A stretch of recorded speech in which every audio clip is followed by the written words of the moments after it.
हम सब अपनी जिंदगी में किसी न किसी ऐसी चीज से भाग रहे होते हैं जिसे देखकर लगता है कि इस पर कभी काबू नहीं पाया जा सकता। चाहे वो हमारा अपना कोई पुराना डर हो, करियर में आने वाला कोई बहुत बड़ा पहाड़ जैसा फैसला हो, या अंदर का वो खालीपन जो हर रोज रात को सोने नहीं देता। हम अक्सर यह मान लेते हैं कि जो चीज बहुत भयानक और ताकतवर दिख रही है वो सच में हमें तबाह करने आई है। लेकिन कभी रुककर यह सोचा है कि जिस शैतान से आप पूरी जिंदगी भागते रहे, हो सकता है कि वो खुद किसी अदृश्य चीज से कांप रहा हो। इतिहास में एक ऐसा दिन दर्ज है जिसने दुनिया को यह समझाया कि असली ताकत किसी को ताकत के बल पर दबाने में नहीं, बल्कि यह समझने में होती है कि सामने वाला असल में किस बात से सहमा हुआ है। यह कहानी सिर्फ एक मशहूर राजा की नहीं है, यह दिमाग के उस अंधेरे कोने की बात है जहां हमारा सबसे बड़ा डर हमारी ही बनाई परछाई में छिपा बैठा रहता है। बात तब की है जब मैसेडोनिया के मैदान में दोपहर की तपती धूप जल रही थी। मैदान के बीचों बीच एक ऐसा जानवर खड़ा था जिसे देखकर बड़े बड़े अनुभवी योद्धाओं के हाथ कांप रहे थे। उसका नाम था बुसेफालस, गहरे काले रंग का एक ऐसा विशालकाय जंगली घोड़ा जिसकी आंखें खून की तरह लाल दिख रही थीं और जिसकी सांसों से निकलती गर्म हवा यह साफ बता रही थी कि जो भी इसके करीब आया वह जिंदा नहीं बचेगा। थिस्ली का एक मशहूर व्यापारी उसे राजा फिलिप यानी सिकंदर के पिता को बेचने लाया था। कीमत बहुत भारी रखी गई थी, लेकिन राजा के दरबार के सबसे बेहतरीन घुड़सवार, जिन्होंने अपनी पूरी जिंदगी जंग के मैदानों में बिताई थी, एक एक करके उस जानवर के आगे घुटने टेक चुके थे। जैसे ही कोई सिपाही उसके पास जाने की कोशिश करता, बुसेफालस अपने दोनों पैरों पर खड़ा होकर हवा में लातें चलाने लगता और इंसान को कचूमर बनाने पर उतारू हो जाता। राजा फिलिप ने गुस्से में आकर कह दिया कि इस खूंखार जानवर को यहां से हटाओ, जो काम का नहीं उस पर वक्त बर्बाद करने की जरूरत नहीं है। वहां चारों तरफ तमाशबीनों की भीड़ थी और सब मान चुके थे कि यह घोड़ा नामुमकिन है।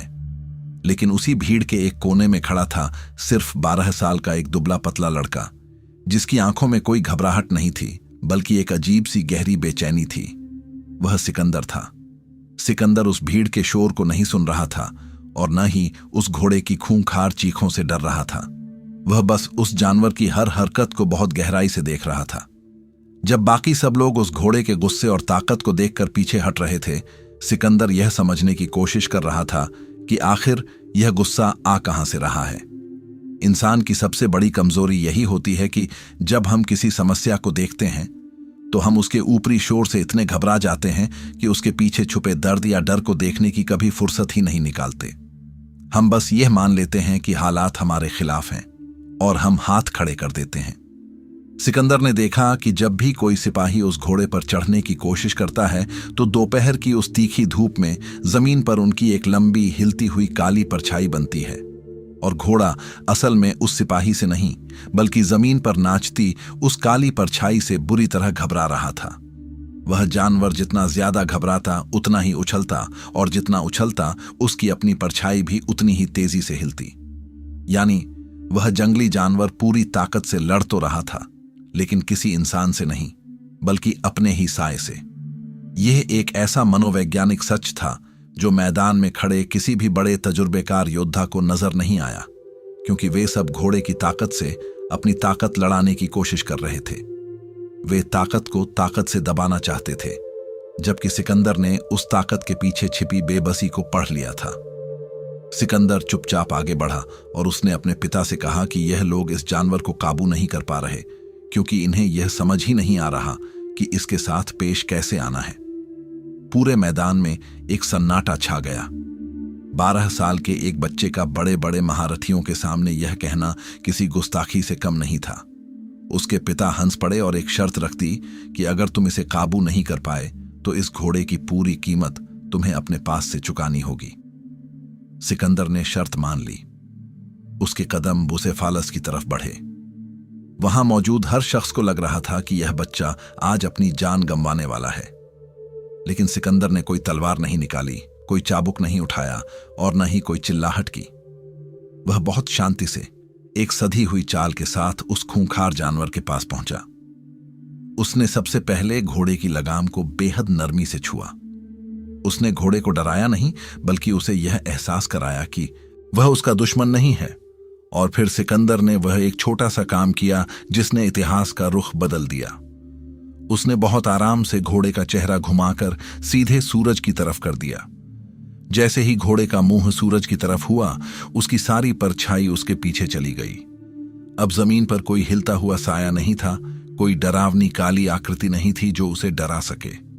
घोड़े के सामने सिर्फ खुली रोशनी थी। वह भयानक जानवर जो कुछ सेकंड पहले किसी को भी मार डालने पर आमादा था, अचानक बिल्कुल शांत हो गया। उसकी तेज सांसें धीमी पड़ने लगीं और उसकी आंखों का वह खूंखारपन धीरे धीरे गायब होने लगा। सिकंदर ने उसकी गर्दन पर हाथ फेरा, उसके कानों में कुछ बुदबुदाया और बड़ी ही सहजता से उसकी पीठ पर छलांग लगाकर बैठ गया। मैदान में खड़े लोगों की सांसें हलक में अटक गईं। वही घोड़ा जिसे छूना भी मौत को बुलावा देना था, अब उस 12 साल के बच्चे के इशारे पर पूरे मैदान में हवा से बातें कर रहा था। जब सिकंदर घोड़े को दौड़ाकर वापस अपने पिता के पास लाया तो राजा फिलिप की आंखों में आंसू थे। उन्होंने अपने बेटे के माथे को चूमा और एक ऐसी बात कही जो आने वाले वक्त की हकीकत बनने वाली थी। उन्होंने कहा कि बेटा, अपने लिए एक अलग साम्राज्य ढूंढो, क्योंकि यह मैसेडोनिया तुम्हारे लिए बहुत छोटा है। यह सिर्फ एक घोड़े को वश में करने की घटना नहीं थी। यह सिकंदर के दिमाग में उस सोच की शुरुआत थी जिसने उसे पूरी दुनिया पर राज्य करने का यकीन दिलाया। उसने बचपन में ही यह समझ लिया था कि दुनिया में जो भी चीज बहुत ताकतवर और डरावनी दिखती है, उसका कोई ना कोई ऐसा कोना जरूर होता है जहां वह खुद अपनी ही बनाई परछाई से कांप रही होती है। अगर आप उस डर को पहचान लेते हैं तो आपको उससे लड़ने के लिए अपनी पूरी ताकत बर्बाद करने की जरूरत नहीं पड़ती, बस उसका मुंह सच्चाई की रोशनी की तरफ मोड़ना होता है। ब्यूसेफेलस पर काबू पाने के बाद सिकंदर सिर्फ एक घोड़े का मालिक नहीं बना था, बल्कि उसके अंदर एक ऐसी मानसिक शक्ति का जन्म हुआ था जो आगे चलकर दुनिया के बड़े बड़े साम्राज्यों की नींव हिलाने वाली थी। उस दिन उसने मनोविज्ञान का वह बुनियादी नियम समझ लिया था जिसे दुनिया के 99% लोग अपनी पूरी जिंदगी में कभी समझ नहीं पाते। वह नियम यह था कि जो इंसान अपनी कमजोरी को अपनी सबसे बड़ी ताकत बना सकता है, वही दूसरों की कमजोरियों और उनके डर को अपने नियंत्रण में ले सकता है। जब तक आप किसी समस्या से सीधे टकराते रहेंगे, वह समस्या आपको थकाकर चूर कर देगी। लेकिन जिस दिन आप उस समस्या के पीछे छिपे मनोवैज्ञानिक कारण को समझ लेंगे, जीत आपकी तय हो जाएगी। सिकंदर और ब्यूसेफेलस का यह रिश्ता केवल एक जानवर और उसके सवार का नहीं रहा, बल्कि वह दोनों एक दूसरे की पहचान बन गए। आने वाले सालों में जब भी सिकंदर किसी भयानक युद्ध के मैदान में उतरता तो वह हमेशा इसी काले घोड़े की पीठ पर सवार होता था। दुश्मन की सेनाएं जब दूर से उस विशाल काले घोड़े और उस पर बैठे नौजवान राजा को देखती थीं, तो उनके हौसले युद्ध शुरू होने से पहले ही टूट जाते थे। सिकंदर ने अपने इस घोड़े को अपनी ताकत का सबसे बड़ा मनोवैज्ञानिक हथियार बना लिया था। उसने दुनिया को यह दिखाया कि जिस चीज को बाकी सब लोग बदकिस्मती या खतरा समझकर छोड़ रहे थे, वही चीज आज उसकी सबसे बड़ी पहचान और उसकी अजेय ताकत बन चुकी थी। आपकी अपनी जिंदगी में भी कई बार ऐसे हालात आते हैं जब लोग आपसे कहते हैं कि आपका यह फैसला गलत है, आपकी यह आदत आपको बर्बाद कर देगी, या आपके पास जो साधन हैं वे किसी काम के नहीं हैं। हम अक्सर लोगों की इन नकारात्मक बातों को सच मान लेते हैं और अपने भीतर छिपी असली क्षमता को दबा देते हैं। लेकिन सिकंदर की कहानी हमें सिखाती है कि किसी भी चीज को बेकार समझने से पहले यह देखना जरूरी है कि क्या वह सच में बेकार है या फिर लोग उसे सही नजरिए से संभालना नहीं जानते। जो समाज आज आपकी आलोचना कर रहा है, वही समाज कल आपकी तारीफों के पुल बांधेगा, अगर आप अपनी कमियों को अपनी सबसे बड़ी खासियत में बदलना सीख जाएं। युद्ध के मैदानों में सिकंदर की रणनीति हमेशा इसी बात के इर्द गिर्द घूमती थी कि दुश्मन की सबसे बड़ी परछाई क्या है। जब वह फारस के विशाल साम्राज्य से टकराया, जिसकी सेना सिकंदर की सेना से 4 गुना बड़ी थी, तो सिकंदर ने सेना के आकार को देखकर डरने से इनकार कर दिया। उसने देखा कि फारस के राजा दारा की सबसे बड़ी ताकत उसकी विशाल सेना है, लेकिन यही उसकी सबसे बड़ी कमजोरी भी है, क्योंकि इतनी बड़ी सेना को नियंत्रित करना बहुत मुश्किल था और उनके अंदर अपने राजा के लिए कोई गहरा समर्पण नहीं था, बल्कि सिर्फ एक डर था। सिकंदर ने ठीक वही किया जो उसने उस दिन ब्यूसेफेलस के साथ किया था। उसने दुश्मन का ध्यान उस रोशनी की तरफ खींच लिया जहां उनकी अपनी ही विशालता उनके लिए एक बोझ और डर बन गई। उसने हमेशा सीधे दुश्मन के सबसे मजबूत बिंदु पर वार किया और उनके दिल में बैठे डर को इतना बड़ा कर दिया कि वे बिना पूरी लड़ाई लड़े ही मैदान छोड़कर भागने लगे। यह कोई जादुई ताकत नहीं थी, यह सिर्फ इंसानी दिमाग की उस कमजोरी का फायदा उठाना था जो हर इंसान के अंदर हमेशा मौजूद रहती है। जब इंसान किसी दबाव या तनाव में होता है तो उसका तार्किक दिमाग काम करना बंद कर देता है और वह सिर्फ अपनी पुरानी असुरक्षाओं और खौफ के सहारे फैसले लेने लगता है। अगर आप अपने जीवन में किसी बड़े संकट से जूझ रहे हैं, चाहे वह आपके करियर में हो या आपके निजी जीवन में, तो याद रखिए कि उस संकट का आकार देखकर घबराने की जरूरत नहीं है। संकट जितना बड़ा होगा, उसके भीतर छिपी कमजोरी भी उतनी ही साफ और गहरी होगी। सिकंदर ने अपनी छोटी सी उम्र में यह जान लिया था कि जब तक आप खुद के भीतर किसी बात का अपराध बोध या असुरक्षा रखेंगे, तब तक कोई भी इंसान आपको डरा सकता है और आपको दबा सकता है। लेकिन जिस दिन आप अपने सारे नकाब उतारकर अपनी परछाइयों का सामना करना शुरू कर देते हैं, उस दिन आपकी आंखों में एक ऐसा आत्मविश्वास पैदा होता है जिसे देखकर बड़े से बड़ा विरोधी भी पीछे हटने को मजबूर हो जाता है। ब्यूसेफेलस को काबू करते वक्त सिकंदर ने घोड़े को दबाने की कोशिश नहीं की थी, बल्कि उसने घोड़े को यह महसूस कराया था कि वह सुरक्षित है। यही बात इंसानों पर भी लागू होती है। जब आप लोगों के डर को समझकर उन्हें सुरक्षा और विश्वास का एहसास कराते हैं, तो वे अपनी पूरी ताकत से आपके साथ खड़े हो जाते हैं और आपके लिए कुछ भी करने को तैयार हो जाते हैं। इतिहास गवाह है कि जो लोग सिर्फ अपनी ताकत और गुरूर के दम पर राज करने की कोशिश करते हैं, उनका पतन बहुत जल्दी हो जाता है। लेकिन जो लोग दूसरों के मनोविज्ञान को समझते हैं, जो यह जानते हैं कि इंसान कब डरता है, कब लालच में आता है और कब झुकता है, वे सदियों तक याद रखे जाते हैं। सिकंदर के अंदर उस 12 साल की उम्र से ही एक ऐसा गुरूर पनपने लगा था जो खोखले अहंकार पर नहीं, बल्कि गहरी समझ और खुद पर अटूट यकीन पर टिका था। उसने खुद से यह वादा कर लिया था कि वह कभी भी किसी ऐसी चीज से नहीं भागेगा जो उसे डराती हो, बल्कि वह उस डर के इतने करीब जाएगा कि डर खुद उसे डरने लगे।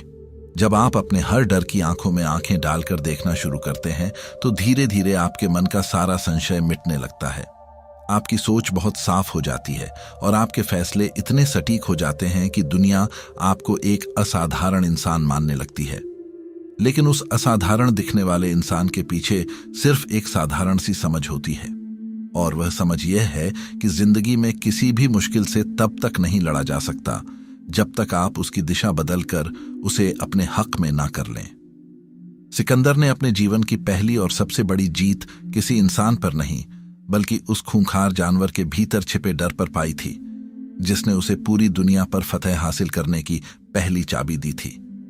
आज जब आप अपनी जिंदगी के किसी चौराहे पर खड़े होकर खुद को लाचार महसूस करते हैं, तो जरा एक पल के लिए रुकिए और खुद से पूछिए कि आप सच में किससे डर रहे हैं। क्या वह कोई इंसान है, कोई परिस्थिति है, या फिर आपके अपने ही दिमाग का बुना हुआ कोई ऐसा जाल है जो असलियत में कहीं है ही नहीं।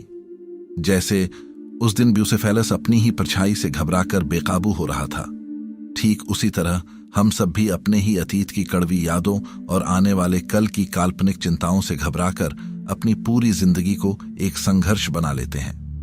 हम अपनी पूरी ताकत उन लड़ाइयों को लड़ने में झोंक देते हैं जिनका कोई वजूद ही नहीं होता, और असल जिंदगी में जहां हमें आगे बढ़ना चाहिए, वहां हम डर कर ठहर जाते हैं।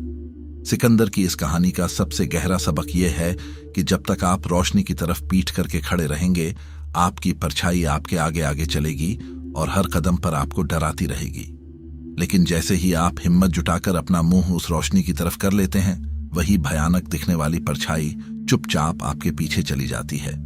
रोशनी का मतलब है आपकी सच्चाई, आपका काम, आपकी लगन और आपका खुद पर अटूट यकीन। जब आपका पूरा ध्यान अपने लक्ष्य की रोशनी पर केंद्रित होता है, तो रास्ते के सारे डर और लोगों के दिए हुए ताने अपने आप बहुत छोटे और बेअसर हो जाते हैं। जिंदगी में कभी भी किसी जंगली हालात या बेकाबू मुश्किल से डरकर मैदान मत छोड़िए। हर मुश्किल के पास जाइए, उसे गौर से देखिए और उसकी उस कमजोरी को ढूंढिए जहां उसका असली डर छुपा है। जिस दिन आपने अपने अंदर के डर को समझकर उस पर काबू पा लिया, उस दिन आप भी अपनी जिंदगी के सिकंदर बन जाएंगे और दुनिया की कोई भी ताकत आपको आगे बढ़ने से नहीं रोक पाएगी। बस अपनी दिशा बदलिए, अपना मुंह अपने लक्ष्यों की रोशनी की तरफ रखिए और आगे बढ़िए, क्योंकि जीत हमेशा उन्हीं की होती है जो अपनी परछाइयों से डरना छोड़ देते हैं।